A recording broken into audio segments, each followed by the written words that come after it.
Hi, in today's video I'll be going on a group ride for about 100 kilometers in the Velomobile here. This is a DFXL Velomobile. It weighs about 60 pounds. It has a race hood, but I will not be using it for today's ride. There's going to be quite a few other cyclists on the ride. Also, the ride schedule is quite hilly, so it's going to be quite a challenge. We'll see how I do. Alright, made it to the train station. People getting ready for the group ride. We're at the train station and the group just left. There's all the people here. Here's a look at all the people, quite a bit initially on the ride. So this first part, even on a slight descent, I got to be on the brakes if I'm going to stay far behind them, and I got to look out for a lot of road debris too to make sure I don't run over something. Alright, this is what it looks like kind of in the peloton, but we're only doing 8 miles an hour. At this point, I'm thinking I'd better stay behind for a little bit. I'll figure out where I am in relation to the group I'm riding with. So I think I'm actually behind my group somewhere. I think they're quite a bit right at the signal right now. So I gotta slowly get around these people. Now that I'm stuck at a red light, got quite a bit more chasing to do. Fortunately, it's flat. Alright, so the first part, get around these slower people. I'm doing 26 right now. Doing 28.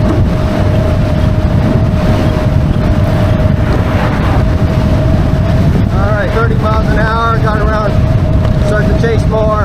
Alright, catching back up with the group.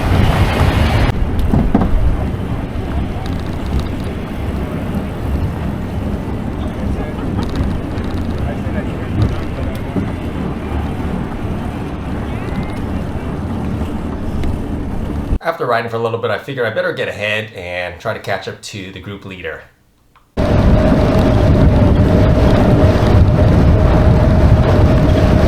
Alright, slight downhill. This is where Velomobile's getting speed. Time to go around some of them.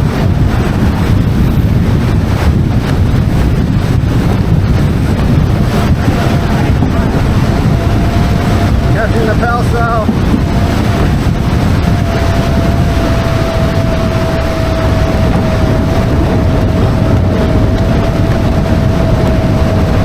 I'm on my own for a while now. And now we just cruise and wait for them to catch up. Just glide and take it real easy. Alright, time to ride with Dave now. So Dave here is on a Pelso recumbent, and I'll get up a little closer. And you can see he's quite low to the ground, however, I'm even more low than him over here.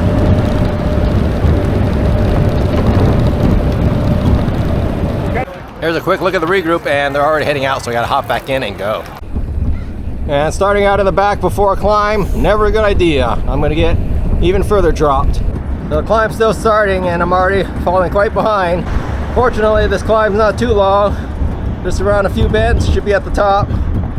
And the more I climb, the further behind I get. So I was 12% grade and I was only doing 4 miles an hour.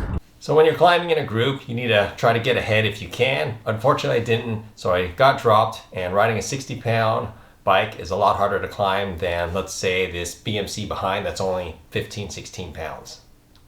Here's a look at the top of the climb. No riders in sight. And I went down a little bit and yet another climb, and in the distance you can see some hills. So you can understand this is not Velomobile area or flatness.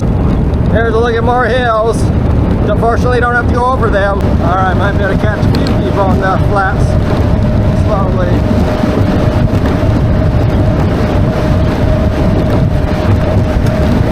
So 30 miles an hour. After a brief group, we're almost all back together. Going through a little town now.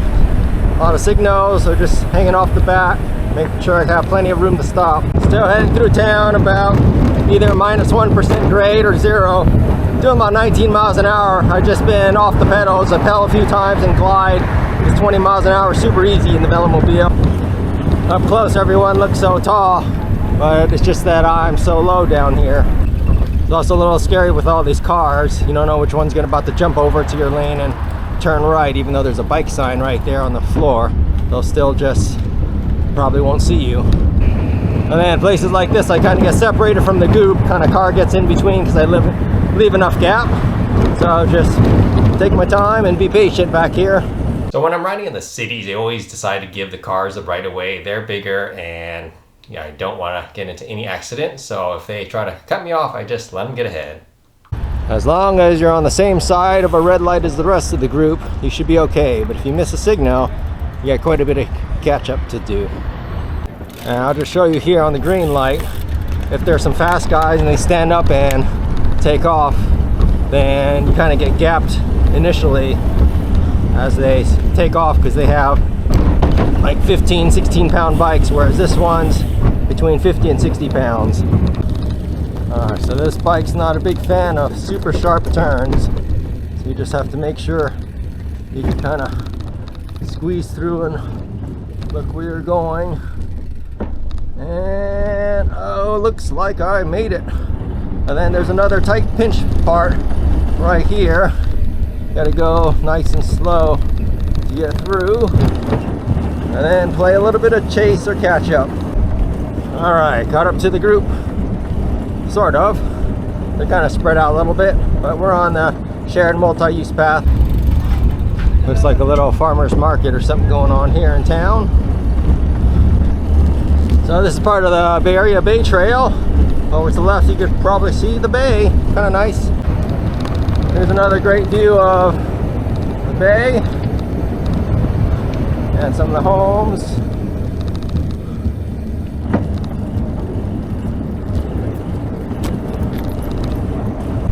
Another view of still the Bay Trail before we go onto the streets towards the first bridge. And this isn't the bridge I'm talking about. It'll be a big bridge with cars. Let's get through this bridge. This one's kind of nice. Pretty new too. And a better view of the riders. I took the street rather than the last bit of the trail. And I'm at the end of the pack. I gotta get around them soon because I know there's gonna be a climb. Fortunately, I read it in this part of the town, so I know that there's quite a bit of a straightaway before the climb, so I figured I better get a head start and start moving on the climbs before the road bikers catch me, and therefore they won't be waiting for me too long and I won't get dropped too bad. We're actually doing pretty good. I'm doing only 23 miles an hour here. I'm doing 25.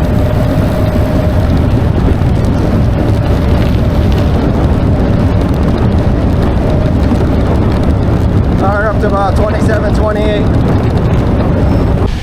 Doesn't take much of a climb, and there they go, already passing. There, and I can see some of the other riders.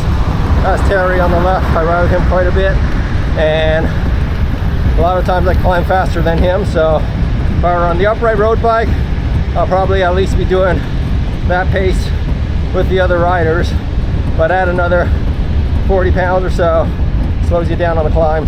There's another look at some of the hills kind of in the background. So you can see it's definitely not a flat ride, and it's a not ideal Velomobile ride.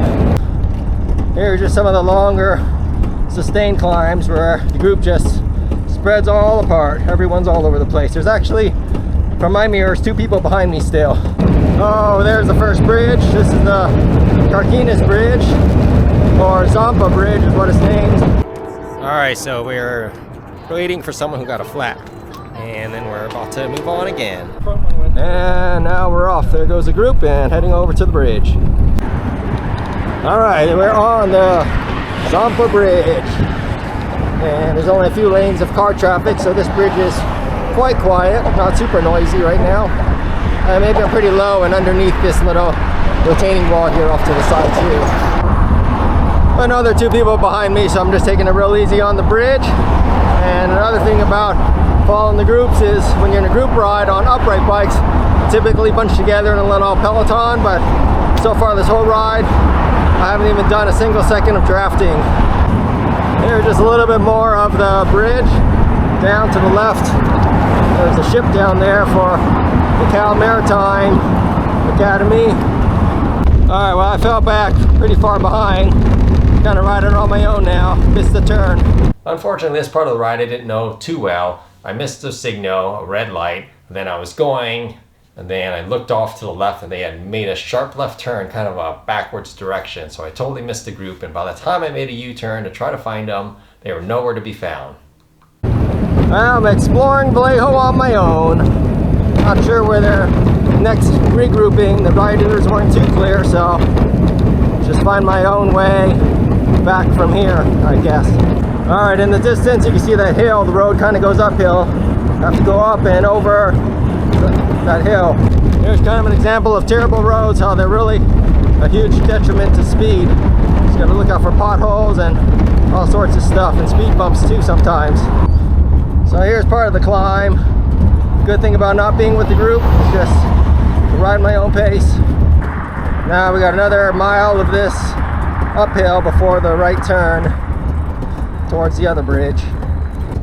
Alright, there's a little Lake Herman Road. I think it was recently repaved, so quite nice here. At this point, I'm looking forward to Lake Herman Road. I heard it's been recently paved. It's a smooth road, and the Velomobile does exceed in smooth roads that are kind of flat or slight downhill. So this road seems like it could be a little dangerous. There's just a speed limit for 55 miles an hour, and the shoulder is just full of stuff on the side. This part's pretty scenic. I'll just leave it on for a little bit. It's at about 35, 36, so just gotta hold on to the handlebar. But it's a nice little valley to just kind of fly through the Velomobile. And just gotta watch out about these cars passing.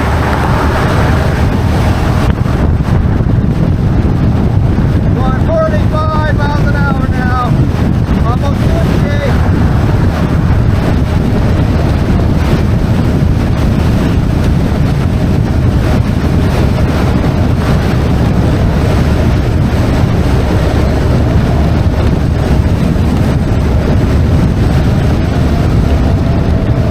One thing I really like about the Velomobile is great going fast in the flat, slight downhill, excellent in terms of wind resistance. It slices through the wind really well and has phenomenal momentum. So look ahead at this clip where I go down, speed, and carry the momentum all the way up through the next climb. Alright, here's like a little dip. Trying to gain some momentum, so you gotta get some speed. Carry it up to the next climb. I'm doing about 37 right now, and I'm pretty sure I won't make it all the way up to the top of this thing, but it's always good to carry the momentum if you can, and you can ride ahead to see where you're going. And so if we were on just an upright road bike, I wouldn't have this much momentum to carry me nearly to the top of this little climb. Wow, so this has got to be pretty scenic. That mountain in front, Mount Diablo. We'll be cruising here about 28 miles an hour now, but that's because there is a downhill that I was able to pick up some speed, and the road's kind of nice here, no cars. Wow, another look at the Cartoonish Strait. Pretty cool. So open, some great views here. Kind of going through a business park area here. It's kind of flat, so taking it real easy, doing about 22 miles an hour. Almost like some historical old buildings here, riding through. And right when you're going under this 680, or it's a 780, I'm not sure what it is right now. You turn in here, whoa, a sharp one. Make sure you get on this side. And this is the route to get towards the Benecia Bridge. Well, there's not too much to this bridge. This is kind of a look at it. We're just approaching the start of the span. Now I'm on the bridge. Nothing too fancy, and from this angle you can't see too much because we're so low here. Alright, this is about halfway through the bridge. It goes from 1% uphill and probably a few percentage grade descending. And I'm going southbound on this Benecia Bridge. Wow, I made it to the lunch spot supposedly, but I don't know where anyone is. Just looking around, there's supposed to be some cyclists over here, but I don't see anyone, no riders, so I guess I'm heading back home on my own. Don't know where anyone went. Well, this was a dedicated lunch regroup resting point, so I'm not sure if I got ahead and they were waiting or they went somewhere else for lunch, so I figured I just have to finish off the ride on my own. This is Martinez area. Scene's not too scenic, but pretty flat. Well, on my way back, quite a few more hills. Oh, some deer crossing. This one's kind of curious. I hope they don't come and jump out in front of me. Oh, there they go. Well, it is fall, and you can see some of the trees over here, the colors are changing, so that's kind of a nice change in pace a little bit while I'm still climbing. And yet another hill. You can see the trees in the distance and the dried out hills. Still have to go up and around this hill. Alright, take a brief look at the top of the hill. Took a while. I was only going 4 miles an hour. It was like 8 or 9% grade, but now I'm coming down. Might as well catch a little more of the set. All that work to get up the hill. See the full descent coming back down. This part's quite steep.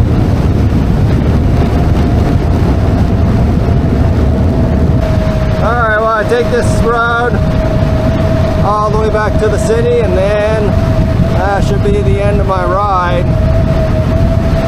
So this ride ended up being 66 miles with 3,800 feet of elevation gain, which is quite a lot for a Velomobile. Typically, I like to divide it by 2. So if it's 66, I do 33 and add 2 zeros. So 66 miles should have 3,300 feet or less of climbing in order for me to ride the Velomobile. However, I wanted to take it out on another group ride just to see how I could do with the same group of road bikers that I typically would ride with on my upright bike here.